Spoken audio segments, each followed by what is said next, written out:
नमस्कार, मैं हूं विवेक शास्त्री और आप देख रहे हैं हमारा नया सेगमेंट भाग्य चक्र। इस सेगमेंट के माध्यम से हम ज्योतिष से जुड़ी हुई जानकारियां आप सभी को प्रदान करते हैं।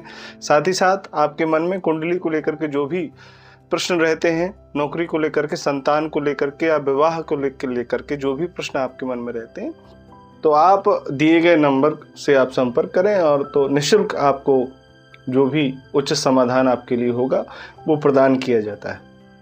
हमारा ये वीडियो आज मुख्य रूप से हमारे जो दर्शक हैं उन्होंने कमेंट किए हैं और बहुत सारे दर्शकों के कमेंट आए हैं, परंतु कुछ ही कमेंट हम वीडियो में ले सकते हैं।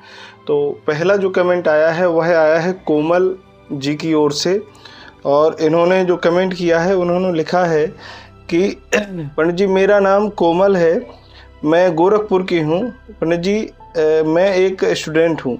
मेरी जन्म तिथि 12/4/2024 है और जन्म समय दोपहर 2:40 है।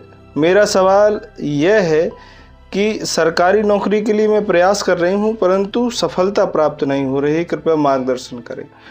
तो कोमल जी, आपको बता दें कि सरकारी नौकरी के लिए अगर आप प्रयास कर रही हैं तो आपकी जो कुंडली बता रही है कि आपकी कुंडली में सूर्य जो है मीन राशि में बैठे हुए हैं, जो कि शनि की राशि है और मित्र राशि है।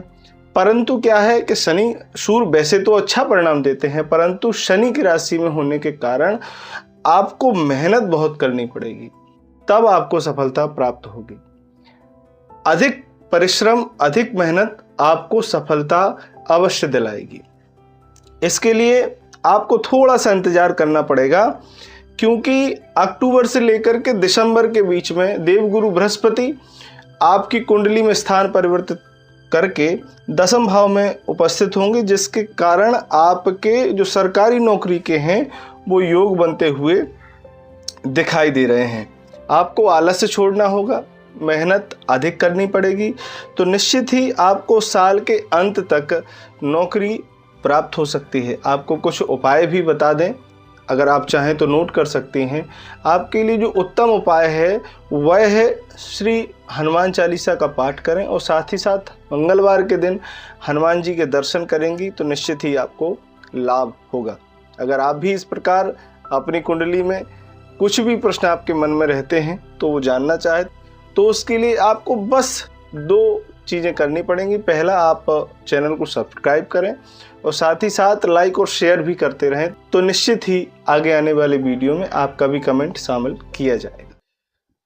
तो साथियों, चलते हैं, वीडियो में आगे बढ़ते हैं और दूसरा कमेंट इस वीडियो में शामिल करते हैं। और ये दूसरा जो कमेंट आया है वह आया है मनोज जगन्नाथ पाती जी का, जो कि महाराष्ट्र के निवासी हैं। इन्होंने कमेंट किया है कि मेरी जन्म तिथि 25/4/1990 है, birth place Parola district, Jalgaon, Maharashtra, जन्म समय है 8 AM। इनका प्रश्न है जॉब एंड कैरियर प्लान, कहा क्या करें, और लाइफ के विषय में भी कुछ जानना चाहते हैं। तो मनोज जगन्नाथ पाती जी, आपको बता दें कि आपकी कुंडली को जब हमने देखा तो कुंडली के अनुसार आपके जो सूर्य हैं वो उच्च राशि में स्थित है, जिसके कारण आपको शुभ और मंगलमय यात्राओं का लाभ तो प्राप्त होगा। और आपका जो नौकरी को लेकर के, करियर को लेकर के जो प्रश्न है उसके लिए आपको बता दें, देवगुरु बृहस्पति अपनी शत्रु राशि में बैठे हैं, जो कि आपके लिए अशुभ परिणाम दे रहे हैं, जिसके कारण आपको मेहनत अत्यधिक करना पड़ रही है, आपको लाभ नहीं मिलता हुआ नजर आ रहा है। देवगुरु बृहस्पति के प्रभाव के कारण आपको नौकरी में अत्यंत कठिनाई का सामना करना पड़ेगा। आपके लिए एक सुझाव है, यदि आप व्यापार में अपने कैरियर को बनाएंगे, यदि आप व्यापार करेंगे तो निश्चित ही आपको लाभ होगा। आप रोजमर्रा की चीजें या खाने पीने का व्यापार अगर आप करेंगे तो निश्चित ही आपको लाभ होता हुआ दिखाई देगा। नौकरी के लिए आपके लिए बहुत ज्यादा कठिनाई का सामना दिखाई पड़ रहा है। आप अगर कुछ उपाय हैं अगर आप करेंगे तो निश्चित ही आपको लाभ होता हुआ दिखाई देगा। सोमवार के दिन भगवान शिव को आप जो है 1 लोटा जल अर्पित करें और जल में आप गुड़ मिश्रण करें, उसके बाद भोले बाबा को जल अर्पित करें, उसके बाद शुद्ध जल से स्नान करवाएंगे तो निश्चित ही आपको लाभ होता हुआ दिखाई पड़ेगा। माता पिता की सेवा करिए, चिड़ियों को दाना डालिए और गौओं को चारा दीजिए, निश्चित ही आपको लाभ मिलेगा। अब वीडियो में आगे बढ़ते हैं और तीसरा कमेंट आपका शामिल करते हैं, जो कि सवाल आया है रश्मि जी का। इन्होंने लिखा है कि नमस्कार पंडित जी, मेरा नाम रश्मि है, मैं हमेशा आपकी वीडियो देखती हूँ। मेरी जन्म तिथि 1/8/1990 है। मेरा जन्म समय जो है वो रात्रि के 8:10 है। मेरा प्रश्न है कि मेरे घर में बहुत कलह बनी रहती है, मेरे पति से भी लड़ाई होती रहती है। घर में हवन पूजा भी करवाया, परंतु समस्या जस के तस है। मुझे इसके कारण मानसिक तनाव बना हुआ है, मैं बड़ी परेशान हूँ। आप कुछ उपाय बताएं, कब तक इन समस्याओं से मुझको छुटकारा मिल सकता है। तो रश्मि जी, जैसा कि मैंने आपकी कुंडली को देखा है और जो भी मुझे उपाय समझ में आए हैं वो मैं आपको बताने जा रहा हूँ। अगर आप वीडियो देख रही हैं तो आप डायरी पेन लेकर के पूरा समझें। रश्मि जी, सबसे पहले इस साल जो भी आपके 2025 से ये समस्याएं ज्यादा जो है आपके जीवन में चल रही हैं, कलह वगैरह, क्योंकि 2025 में आपको शनि की 7.5 का प्रभाव झेलना पड़ रहा है और शनि की 7.5 के प्रभाव के कारण आपके जीवन में बहुत सारी समस्याएं चल रही हैं। आर्थिक हानि भी हो रही है, साथ ही साथ आपके क्रोध में भी वृद्धि हो रही है और जिसके कारण आपके घर में कलह भी बनी रहती है। आपकी कुंडली में शनि आपके 7वें भाव में है और सूर्य 4थे भाव में है, जो कि आपकी कुंडली को रतांध कुंडली बनाते हैं। ये जो रतांध कुंडली होती है वह आपके मन में हमेशा भ्रम पैदा करती है, जिसके कारण आपको निर्णय लेने में समस्या होती है। ज्यादातर गलत निर्णय हो जाते हैं, जिसके कारण आपके रिश्तों में विघटन आता है और इसी के कारण आपके पति से आपकी नहीं बन रही है। आपके निर्णय कुछ गलत हुए हैं, जिसके कारण ये सारी जो समस्याएं चल रही हैं। आपका जो मंगल है वह अपनी शत्रु राशि में विराजा है, जिसके कारण आपके क्रोध में भी वृद्धि हो रही है, जिससे परिवार में और भी समस्याएं बढ़ रही हैं। आपको कुछ विशेष उपाय बताएं तो सबसे पहले तो अपना वाणी में आपको संयम रखना है। दूसरा, आप अपने माता पिता बड़ों की सेवा करेंगे, सास ससुर की सेवा करेंगे और चिड़ियों को दाना डालेंगे। शनिवार के दिन अंधेरे का दान करेंगे। पीपल के वृक्ष के नीचे आप एक सरसों के तेल का दिया भी जला सकते हैं, तो निश्चित ही आपको लाभ मिलता हुआ नजर आएगा। चलिए अब वीडियो में आगे बढ़ते हैं और बात करते हैं हमारे चौथे कमेंट का, जो कि आया है विकास जी हैं, यादव जी हैं। उन्होंने सवाल किया है, इन्होंने लिखा है, my name is Vikas, my date of birth is 18/08/1995, my birth time is 5:15 AM.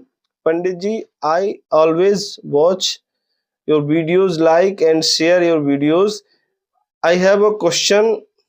I am facing a lot of problems getting married. I have been to several weddings, but nothing has progress. I am very worried. तो इन्होंने जो सवाल किया है विकास यादव जी ने, उन्होंने शादी को लेकर के किया है। शादी को लेकर के इनको काफी चिंता है। तो विकास जी, आपकी कुंडली देखी है तो उसके हिसाब से आपकी जो कुंडली है वह मांगलिक नहीं है, जो कि आपके लिए बहुत अच्छी बात। विकास जी, आपकी कुंडली में जो मंगल है वह अपनी नीच राशि में बैठा हुआ है, जिसके कारण वह प्रभाव पूर्ण रूप से नहीं दे पा रहा है। गुरु की 7म दृष्टि उस स्थान पर है, जिसके कारण आपके विवाह में अड़चने आ रही हैं। कई जगह बात चली, परंतु रिश्ता बनते बनते टूट गया। 2 जगह तो सगाई तक की बात हो गई, उसके बाद भी रिश्ता बना हुआ रिश्ता टूट गया है। आपके लिए समय जो बहुत ही उत्तम रहेगा, इस वर्ष विवाह के जो योग बन रहे हैं वह इस वर्ष बन रहे हैं सितंबर माह में। आपके जो विवाह को लेकर के या संबंध को लेकर के बात चलेगी और वो संबंध आपका होता हुआ आपको नजर आएगा। आपके लिए कुछ उपाय हैं, अगर आप वो उपाय करेंगे तो निश्चित ही आप लाभ लेंगे। पहला, श्वेत रंग की वस्तुओं का दान करेंगे। दूसरा, आप कन्या जब देखने जाएं तो अपने मन में ओम नमः शिवाय बोल करके 108 बार और गणपति गणेश जी का स्मरण करके उनके दर्शन करके घर से निकलेंगे तो निश्चित ही आपको लाभ मिलेगा। बुधवार के दिन गाय को चारा खिलाएं, तब भी आपके लिए लाभकारी होगा। अगर आपको लाभ मिले तो आप कमेंट करके जरूर बता दें, जिससे हमारे जो दर्शक हैं वो भी लाभान्वित हो। अब चलिए अंतिम जो कमेंट इस वीडियो में है अब वो हम लेते हैं। और यह जो कमेंट आया है वह आया है, मोहन जी हैं। इन्होंने कमेंट किया है कि नमस्कार शास्त्री जी, मेरा नाम मोहन सोनकर है। मैं हमेशा आपकी वीडियो देखता हूँ, मुझे काफी अच्छे लगते हैं। 12/1/1989 है मेरी जन्म का जो समय है वह है रात्रि 9:30 मेरा प्रश्न है कि पिछले वर्ष से मुझे स्वास्थ्य संबंधी समस्याएं बहुत चल रही हैं, जिसके कारण मेरा काफी रुपया भी खर्च हो रहा है। मैं बड़ा परेशान हूँ, आप कुछ उपाय बताएं और इन समस्याओं से मुझको कब तक छुटकारा मिल सकता है, कब तक। तो ये उन्होंने प्रश्न किया है। तो सोनकर जी, आपको बता दें कि सूर्यदेव आपके शरीर और स्वास्थ्य और ज्ञान के साक्षी माने जाते हैं और संतान के स्वामी माने जाते हैं। भगवान सूर्य आपकी धनु राशि में स्थित हैं, जो कि सूर्य की मित्र राशि है। और मित्र राशि होने के कारण सूर्य तो आपके बलवान है, परंतु केतु की पूर्ण दृष्टि सूर्य पर है, जो उनके बल को कमजोर कर रही है, जिसके कारण आपको बार बार स्वास्थ्य संबंधी समस्याएं कभी उदर संबंधी समस्याएं होती हैं, तो कभी जोड़ों को लेकर के जो समस्या आपको चल रही है वो उसमें भी वृद्धि आपको नजर आ रही है, जिसके कारण काफी रुपया भी आपका खर्चा हो रहा है। आपके अधिक धन व्यय का जो कारण है वह केतु है, जो स्वास्थ्य में आपको अधिक धन जो है व्यय करा रहे हैं। आप निश्चित ही लाभ आपको मिलेगा। आप सुबह उठ करके ओम सूर्याय नमः इस मंत्र का जाप करेंगे और सूर्य भगवान को अर्घ्य देंगे। उसमें रक्त पुष्प डाल करके, यानी लाल रंग का पुष्प डाल करके सूर्य भगवान को अर्घ्य देंगे तो निश्चित ही आपको लाभ मिलता हुआ नजर आएगा। साथ ही साथ अपने क्रोध में भी आप जो है संयम रखें, मानसिक तनाव से दूर रहें और योग प्राणायाम पर आप ध्यान दें तो निश्चित ही आपको लाभ मिलता हुआ दिखाई देगा। आपको हमारे वीडियो कैसे लगते हैं? अगर अच्छे लगते हैं तो कृपया चैनल को सब्सक्राइब करें और लाइक, वीडियो को शेयर करना ना भूलें। हमसे जुड़ने के लिए बहुत बहुत धन्यवाद। अगर आप भी चाहते हैं कि आपका कमेंट आगे आने वाली वीडियो में शामिल किया जाएगा, उसके लिए आपको कुछ छोटे से उपाय हैं। पहला, आप हमारे चैनल को सब्सक्राइब करिए, साथ ही साथ लोगों तक शेयर करते रहिए, लाइक करते रहिए, तो निश्चित ही आपको जो भी आप कमेंट करेंगे अपने जीवन को जानने के लिए, अपने विवाह, संतान या धन पैसे के विषय में जो भी आप जानना चाहते हैं उसके लिए आप कमेंट करें। ईमेल कर सकते हैं, आप व्हाट्सएप पर भी कमेंट कर सकते हैं, व्हाट्सएप पर भेज सकते हैं। तो निश्चित ही आपको आपका जो कमेंट है वो हम शामिल करने का प्रयास करेंगे वीडियो में। हमसे जुड़ने के लिए बहुत बहुत धन्यवाद।